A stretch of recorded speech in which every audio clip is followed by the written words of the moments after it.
kabar pemirsa? Saya Medina kembali menjumpai Anda tentunya lewat trendsetter program infotainment yang paling hangat. Orisinil dan terpercaya, Hotshot.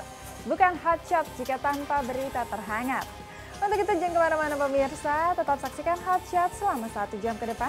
Sebab Hotshot selalu menguak sisi lain di balik berita dan fenomena.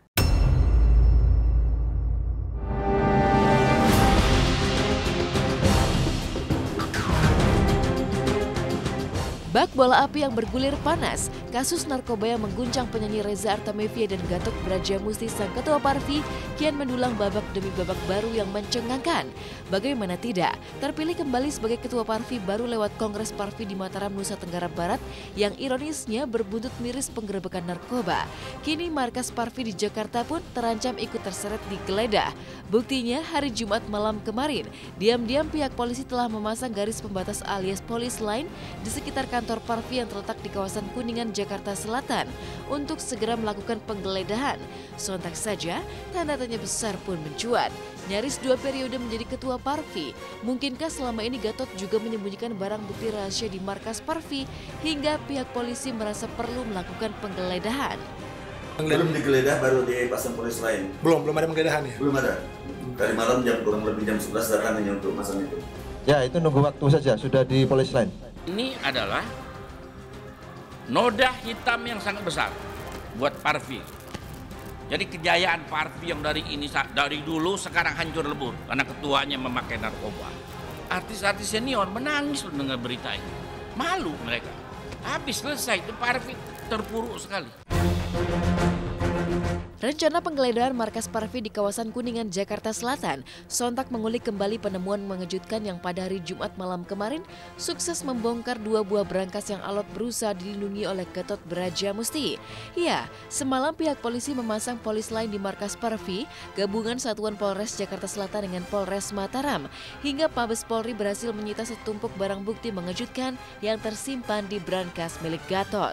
Tak main-main, sejumlah bungkusan plastik berisi kristal putih yang diduga narkoba jenis syabu-syabu ditemukan dalam jumlah tak sedikit mencapai berat lebih dari 17 gram. Sebuah satuan jumlah yang menjulangkan teka-teki, mungkinkah penemuan berangkas yang begitu dilindungi Gatot tersebut mampu membuat posisi Gatot terancam naik status dari tersangka menjadi pengedar?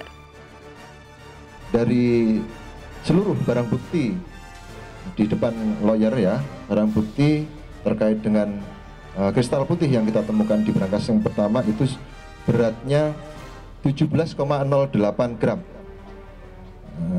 Kemudian 14,34 kita jadikan barang bukti, 2,74-nya kita sisihkan. Tentunya nanti akan kita lakukan pengecekan ke laboratorium forensik. Kita masih nunggu hari Senin kepastian kristal putih tadi apa, sabu atau bukan. Tentunya kita tetap menghormati nanti hasilnya dari lapor.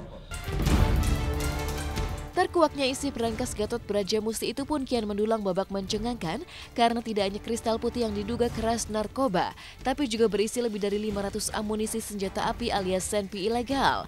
Apa yang sebenarnya terjadi? Mengapa Gatot Brajamusti yang selama ini memperlihatkan sosok religius justru memiliki senjata api ilegal lengkap dengan ratusan peluru? Sebuah teka-teki yang kian mendulang misteri.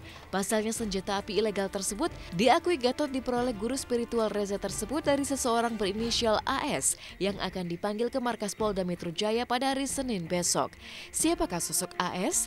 Jika Gatot Brajamusti kerap dikenal dekat dengan sederet artis hingga pejabat, mungkinkah sosok berinisial AS itu berasal dari kalangan selebriti atau pejabat negeri ini? Satu kotak bertuliskan Panasonic berisi 10 kotak amunisi masing-masing 50 butir kaliber 9 mm. Total 500 butir. Oke. Kemudian ada 24 buku tabungan penggeledahan di rumahnya pada tanggal 29 Agustus. Ya, ini senjatanya yang kemarin, senjatanya. Ini Glock 26, sebelahnya ini Walter kaliber 22. Kedua senjata ini tidak terdaftar. Kemudian dicek di Mabes Polri pun bahwasannya senjata ini tidak terdaftar. Tersangka menyampaikan senjata ini diperoleh dari saudara AS. Dan saudara AS kita lakukan pemanggilan, hari ini sudah kita layangkan suratnya dan sudah diterima Pak Kasat ya. nanti rekan-rekan hari Senin tentunya kita akan sampaikan lebih detailnya ya. Sementara pihak polisi semakin berderap kencang menyidik dan mengorek kasus narkoba Gatot Brajamusti, nasib Reza Artamevia sang murid tak kalah mendulang teka-teki. Pasalnya kekeh menyangkal bahwa dirinya mengkonsumsi narkoba, tapi toh faktanya Reza Artamevia harus menjalani rawat jalan konseling rutin dengan pihak Badan Narkotika Nasional atau BNN di Jakarta. Uniknya, jauh dari kewajiban Reza untuk menjalani rawat jalan di BNN Jakarta, pihak Polres Mataram justru menyerahkan kasus Reza kepada BNN Nusa Tenggara Barat. Saya tidak merasa sakit, saya tidak pernah, dan saya tidak merasa ketergantungan, dan saya juga merasa waktu di dalam proses semuanya baik. Begitu siapapun bisa mengalami hal seperti saya. Anda mungkin juga kalau lagi apes bisa aja seperti itu.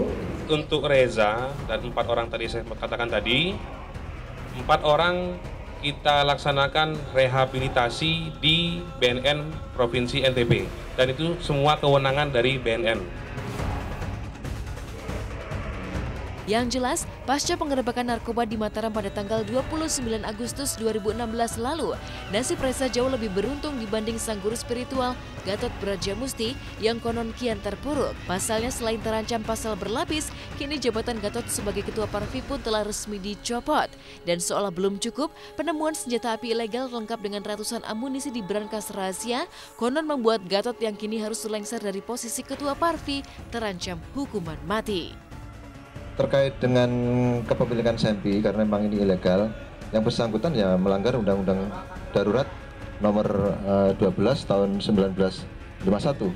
Pasal 1 ayat 1 ancaman hukumannya hukuman mati atau pidana penjara seumur hidup atau pidana sementara setinggi-tingginya 20 tahun. Sudah ditetapkan oleh Dewan Pertimbangan Organisasi. Jadi nanti setelah Pak Andre menyusun kepengurusannya, kita akan undang semua ya sebagai simbol dia pemegang kedaulatan. Dewan Pertimbangan Organisasi akan menyerahkan simbol organisasi, akan menyerahkan pataka begitu kepada Pak Andre. Ya, bersama-sama anggota kita kukuhkan lagi beliau. Insya Allah minggu depan. Minggu depan. Ya.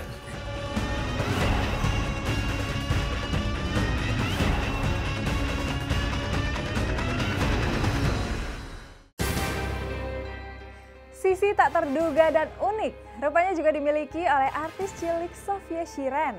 Tidak hanya pandai berakting sebagai Sisil dalam sinetron Surga yang Kedua, rupanya Sofia juga pandai menari belly dance.